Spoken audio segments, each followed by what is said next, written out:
সাল্লাল্লাহু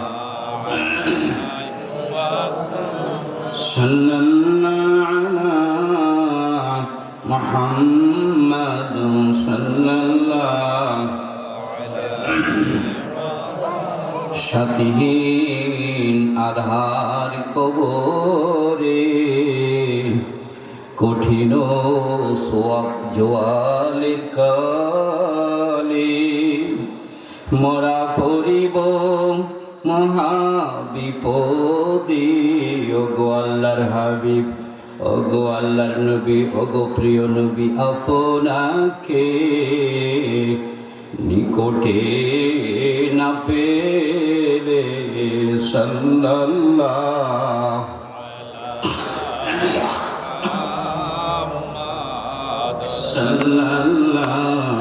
আলাইহি ওয়াসাল্লাম সাল্লাল্লাহু আলা মুহাম্মাদ সাল্লাল্লাহু আলাইহি ওয়াসাল্লাম মোহব্বতের সাথে জিকির করি লা ইলাহা ইল্লাল্লাহ লা ইলাহা ইল্লাল্লাহ আল্লাহর জিকির করো বাজারা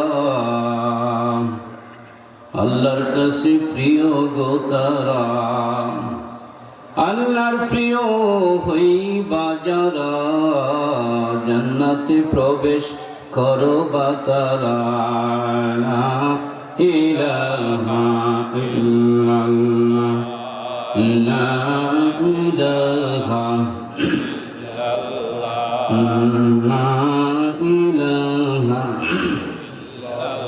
ও বন্ধু জিকির করো দরুদ পড়ো জীবন তোমার করো খাঁটি ও বন্ধু মুর্শিদ চিনো আল্লাহ চিনো জীবন তোমার করো খাঁটি ওই যে দেখো ডাকিতেছে আমায় কবরের মাটি লা ইলাহা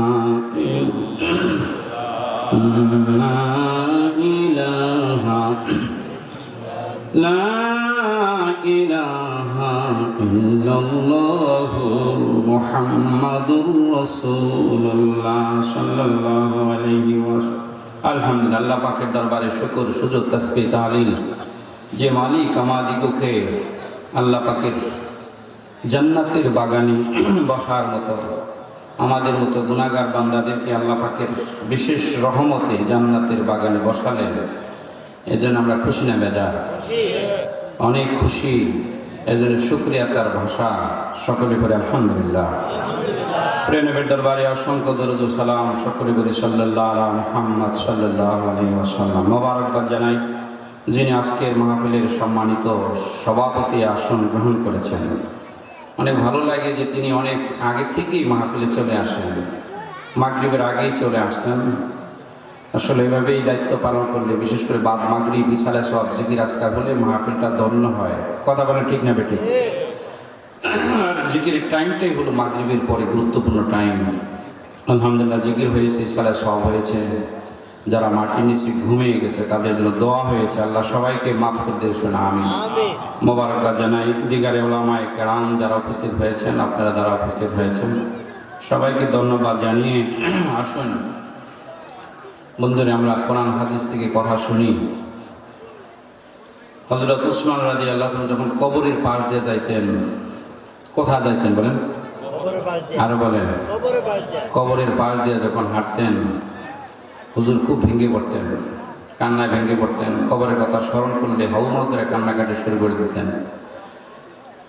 জিজ্ঞাসা করা হলো, হযরত ওমর রাদিয়াল্লাহু আনহু বলা হলো না, হযরত উসমান রাদিয়াল্লাহু আনহু বলা হলো, উসমান রাদিয়াল্লাহু আনহু আপনি এই জান্নাতের কথা যখন বলা হয়, জাহান্নামের কথা যখন বলা হয়, তখন আপনি এরকম কান্নাকাটি করেন না, কিন্তু যখন কবরের কথা বলা হয়, এই আমাদের মসজিদের পাশেই বেশ কিছু গোরস্থান, তাই না? যখন কবরের কথা বলা হয় তখন কেন এমন কান্নাকাটি করেন? ওসমান রাদিয়াল্লাহু আনহু বলেন, ও আমার ভাই সকল শুনে রাখো, আমি আমার প্রিয় নবীর জবান মোবারকে শুনেছি, আমার হাবিবের মুখে শুনেছি, কবর হলো মানুষের জীবনের প্রথম ঘাঁটি। ওই ঘাঁটিতে যারা মুক্তি পেয়ে যাবে, মানুষটা পুরা মুক্তি পেয়ে যাবে। কবরে যদি ধরা খেয়ে যায়, কবরে যদি কেউ হেরে যায়, তা হারা শুরু হইল। এই হারা কতদিন থাকবে এটা সে জানে না। এখানেই শেষ নয়, এখানেই শেষ নয়। জান্নাতে যারা যাবে তাদের সঙ্গী থাকবে, জাহান্নামে যারা যাবে তাদেরও একাধিক সাথী থাকবে, অনেক জাহান্নামী হয়ে যাবে। পুলসরাত পার হওয়ার সময় একাধিক মানুষ পার হয়ে যাবে, কিন্তু কবর এমন একটি জায়গা, যেই জায়গায় রাখার পরে আর কোনো সাথী নাই, সাথী নাই রে, বাতি নাই রে আমার, যেই ঘরে আলো নাই রে, বাতি নাই রে আমার, যেই ঘরে একা একা কেমনে গো থাকবো সেই ঘরে। বন্ধুরে, সেই কবর আমাদের সম্মুখে, কথা বলে ঠিক নেবে ঠিক, সেই কবরের কথা একটু মনে করে আমি সবাইকে উদাত্ত আহ্বান করব, সব কিছু ভুলে গিয়ে আল্লাহর ঘরকে মহব্বত করি, আল্লাহর ঘরকে ভালোবেসে। কে কি বললো, কে কি করলো, এগুলো আমাদের দেখার শোনার সুযোগ নাই, কথা বলে ঠিক নেবে ঠিক। আল্লাহর ঘর করেছি, হবে, আমাদের মধ্যে ভেদাভেদ দ্বন্দ্ব থাকতে পারে, কিন্তু আল্লাহর ঘরের মহব্বত করে ভালোবেসে আপনি গোপনে আসেন, প্রকাশ আসেন, যেভাবে আসেন, আল্লাহর ঘর থেকেও মাহরুম হয়েন না। আর জিদ করে অন্য কিছু কইরে না, এটা ভালো হবে না। বন্ধুরা আমার, ভাইয়ের আমার, তো মহান রাব্বুল আলামিন এই পৃথিবীর সব ঘরই বানাইছেন আল্লাহর ঘর, বলেন সুবহানাল্লাহ। ইন্না আওয়ালা বাইতিন উদিয়া লিন-নাস লাল্লাযী বিবাক্কাতা মুবারাকান ওয়া হুদাল লিল আলামিন। আরো জোরে বলেন আল্লাহু আকবার। আমার আল্লাহ বলেন, অবশ্যই আমি সর্বপ্রথম কাবা ঘর বানাইছি মক্কার জমিনে। কেন বানাইছি? তামাম পৃথিবীর মানুষ এই ঘরের দিকে মুখ করবে, এই ঘরে আসবে। যারা আসবে, যারা মুখ করবে, ওই মানুষগুলোই হেদায়েত পেয়ে যাবে। হেদায়েতের জন্য, তামাম মানুষের মুক্তির জন্য সর্বপ্রথম কাবা ঘর বানাইছি। বন্ধুরে, ওই কাবা ঘরে কাফেরদের ঝামেলায় আমার হাবিব বেশি দিন থাকতে পারে নাই। পারছে নাকি? আল্লাহর ঘরের এত মহব্বত, এত ভালোবাসা, সেই ঘরে আমার হাবিব বেশি দিন থাকতে পারলেন না। মক্কা ছেড়ে মদিনায় যেতে হলো। মদিনায় যাওয়ার পরে আমার হাবিব বারবার কাবা শরীফের দিকে তাকায়, বলেন সুবহানাল্লাহ। আহারে, যেই ঘরে তাওয়াফ করলে সওয়াব, যেই ঘর দেখলে সওয়াব, যেই ঘরে সাজদা দিলে সওয়াব, এক রাকাত নামাজ পড়লে 1,00,000 রাকাতের সওয়াব, বলেন মারহাবা। সেই কাবা ঘরে প্রিয় নবী থাকতে পারলেন না। আল্লাহর হাবিবের মনের কথা পৃথিবীর সকল মানুষের মনের কথা কে জানে? আরো জোরে বলেন। আপনার আমার কি নিয়ত, কেন এখানে এসেছি জানে কে? বলেন। মহান রব্বুল আলামিন হাবিবের ভিতরের অবস্থানটা দেখে আল্লাহর হাবিবকে বললেন, আমার নবী গো, যে কাবা শরীফের মায়ায় বারবার কাবার দিকে তাকান। এতদিন পর্যন্ত আপনি কাবার চতুর্দিক দিয়ে তাওয়াফ করছেন, সিজদা করেছেন, এখন এমন একটি ঘর বানাবেন যেই ঘরটার ভিতরে নামাজ পড়বেন। লিল্লাহি তাকবীর, লিল্লাহি তাকবীর, নারায়ে রিসালাত। আজকের মাহফিল বলেন জিন্দাবাদ। যেই ঘরের ভিতরে নামাজ পড়বেন, এতদিন বাহিরে পড়ছেন, এখন ভিতরে পড়বেন, মজা বেশি কিনা কম? আরো জোরে বলেন। আল্লাহর নবী খুব খুশি হইলেন। বিল্ডিং করতে পারলেন না, টিনের ঘর দিতে পারলেন না, মদিনায় সবচাইতে খেজুর গাছ বেশি, ওই খেজুর গাছের ডালগুলো কাইটা কাইটা আমার নবী আল্লাহর ঘর বানায়। খেজুর গাছের ডাল কাইটা আল্লাহ পাকের ঘর বানায়। সাহাবীদের প্রশিক্ষণ দেয়, ও সাহাবীরা এই যে গড়টা দেখো, এই গড়টা আল্লাহর ঘর, বলেন মারহাবা। সাহাবীরা বড় খুশি হয়ে গেলেন, হুজুর গো, কোনদিন আল্লাহরে দেখি নাই, আল্লাহ আমাদের বানাইছে, আল্লাহ আমাদের সৃষ্টি করেছে, আল্লাহকে আমরা দেখি নাই, কিন্তু আল্লাহর ঘর দেখতে পারলাম, বলেন মারহাবা। কাবা শরীফে দেখেছি, এখন কাবা থেকে মদিনায় চলে আসছি, এখন আল্লাহর ঘর দেখার আমাদের সুবর্ণ সুযোগ হলো। আমরা আল্লাহর দরবারে শুকরিয়া জানাই, শুকরিয়া শুকরিয়া শুকরিয়া জানাই, তুমি কত বড় মহান আল্লাহ, দয়ার সীমা নাই, বলেন শুকরিয়া শুকরিয়া শুকরিয়া জানাই, তুমি কত বড় মহান আল্লাহ, দয়ার সীমা নাই। প্রশিক্ষণ দিলেন, এটা আল্লাহর ঘর, ঢুকতে হবে ডান পা দিয়ে। কি পা দিয়ে বলেন? আরো জোরে বলেন। বের হতে হবে বাম পাও দিয়া, ঢুকতে হবে ডান পাও দিয়া, বের হতে হবে বাম পাও দিয়া। ঢোকার সময় দোয়া আছে না নাই? বের হওয়ার সময় দোয়া আছে না নাই? ঘরের ভিতর ঢুকে আলহামদুলিল্লাহ পড়বা, পারলে 2 রাকাত নামাজ পড়বা। বিশেষ করে এই ঘরের আসার আগে সুন্দর করে পবিত্র হওয়া।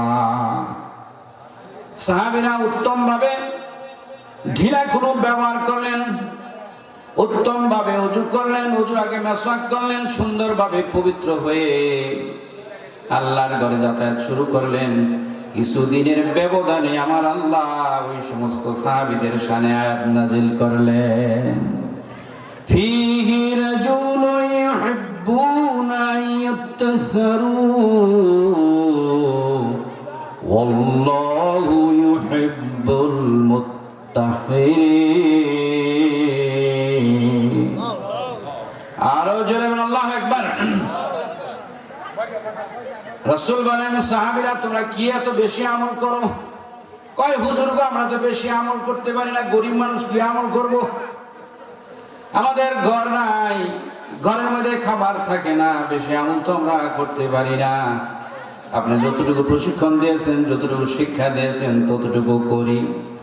কয় সাহাবীরা তোমরা শুনে রাখো, তোমাদের পবিত্রতার সম্পর্কে, তোমার ইবাদতের সম্পর্কে আমার আল্লাহ খুশি হইয়া আয়াত নাজিল করেছে। আল্লাহ পবিত্রকারী, যারা পবিত্র থাকে, পবিত্র হয়, তাদেরকে আল্লাহ বড় ভালোবাসে, বলেন মারহাবা। বন্ধুরা আমার, ভাইয়েরা আমার, তাহলে এমন একটি ইবাদত, যেই ইবাদত আল্লাহর ঘরে করতে হয়, বলেন আল্লাহু আকবার। বলতে পারেন বাড়িতে করলে হবে না? হবে। এটা আমার নবীর পদমর্যাদা, আমার নবীর শান মানের কারণে। অন্যান্য নবী রাসূলদের সময় বাইরে নামাজ পড়ার কোনো সিস্টেম ছিল না, নির্দিষ্ট জায়গায় নামাজ পড়তে হতো। কিন্তু আমার কামলেওয়ালা, মদিনাওয়ালা, দয়ার নবী, রহমতের নবীর দয়ার বরকতে সব জায়গায় নামাজ পড়া যায়। কিন্তু নামাজটা পড়ার নিয়ম হলো কোথায় বলেন? আরো জোরে। নামাজ পড়ার নিয়ম কোথায় বলেন? সৌদি আরবে মহিলারা সহ সৌদি আরবে মসজিদে নামাজ পড়ে, তাদের জন্য আলাদা স্পেশাল। আমাদের দরিদ্র এলাকা, দরিদ্র দেশ, যদ্দূর হয় না, কিন্তু নামাজটা পড়ার নিয়ম কোথায় জোরে বলেন? আর এই কারণেই তো বেশি বেশি মসজিদ বানানোর দরকার। কথা বলে ঠিক না বেটি? যেখানে প্রয়োজন সেখানেই বানানো উচিত। যেহেতু নামাজটা পড়তে হয় কোথায় জোরে বলেন? আল্লাহর ঘরে। বন্ধুরে, কেমন দামি ইবাদত! সব ইবাদত গুলো আল্লাহ দিলেন ফেরেশতাদের মাধ্যমে। নবী যেখানে, কোরআন সেখানে, নবী যেখানে, সেই জায়গায় সে জানায়া দেয় এটা উম্মতের জন্য হজ, এইটা উম্মতের জন্য উমরা, এটা উম্মতের জন্য যাকাত, এইটা রমজানের রোজা, বলেন সুবহানাল্লাহ। কিন্তু আমার আল্লাহ এমন একটি ইবাদত আমাদেরকে দান করবে রে, আমার আল্লাহ তার হাবিবকে এমন একটি ইবাদত দিবে, যেই ইবাদতটা ফেরেশতাদের মাধ্যমে দিলে মানায় না। দুনিয়ার সবকিছু বন্ধ করে দিয়ে একমাত্র আমার আপনার হাবিবের পথ ঠিক রেখে, যাত্রা ঠিক রেখে, এই যে কয়েকদিন আগে গেলেন 26শে দিবাগত রজনী, রজব মাসের 26শে দিবাগত রজনী যাকে সবে মেরাজ বলে, ওই রজনীতে আল্লাহর হাবিবকে তার বাড়িতে নিয়ে নামাজ নামক হাদিয়া দান করে। মেরাজের কারণ 5টি পাওয়া যায়। কয়টি? একটি ছিল আমার হাবিব উম্মতকে বড় ভালোবাসে, তার উম্মতকে জান্নাত জাহান্নাম দেইকা সুন্দর করে বলতে পারে, এই জন্য দেখাইলেন। বলেন না সুবহানাল্লাহ।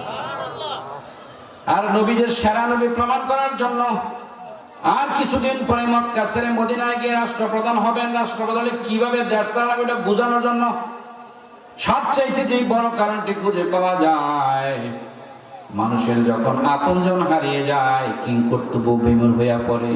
কথা বলেন ঠিক না বেটি? বাবা আছে, মা আছে, বাপ মায়ের কদর বোঝে না, যখন থাকে না তখন বোঝা যায়। কথা বলেন ঠিক না বেটি? জীবনের সব কিছু দিয়ে আম্মা জান খাদিজাতুল কুবরা আমার হাবিবকে গ্রহণ করেছিলেন। যেই দিন খাদিজাতুল কুবরা দুনিয়া থেকে বিদায় নিলেন, আমার নবী বড় ভেঙে পড়লেন। আমার হাবিবকে একটু সান্ত্বনা দেওয়ার জন্য দুনিয়ার সব কিছু স্টপ করে দিয়ে এবং সবচাইতে সেরা ইবাদত নামাজ নামক হাদিয়া দেওয়ার জন্য আল্লাহর হাবিবকে আল্লাহর বাড়িতে নিয়ে গেলেন। লিল্লাহি তাকবীর, লিল্লাহি তাকবীর। অনেক লম্বা ঘটনা, আমি মেন পয়েন্টের দিকে যাচ্ছি। বন্ধুরা আমার, ভাইয়েরা আমার, আল্লাহর হাবিব কে নামাজ নামক হাদিয়া দিয়ে দিলেন। আসার পথে মুসার সাথে দেখা হয়। কার সাথে? আরো জোরে। মুসা আলাইহিস সালাম বলে, হুজুর গো, আপনারা কি দিলেন? আমি একটু আল্লাহরে দেখতে চেয়েছিলাম, আমি দেখতে পারি নাই। তুর পর্বতে নূর দিলেন, একটু নূরের কারণে আমি মুসা পয়গাম্বর প্রায় জ্বলে পুড়ে শেষ হইতেছিলাম। বলেন সুবহানাল্লাহ।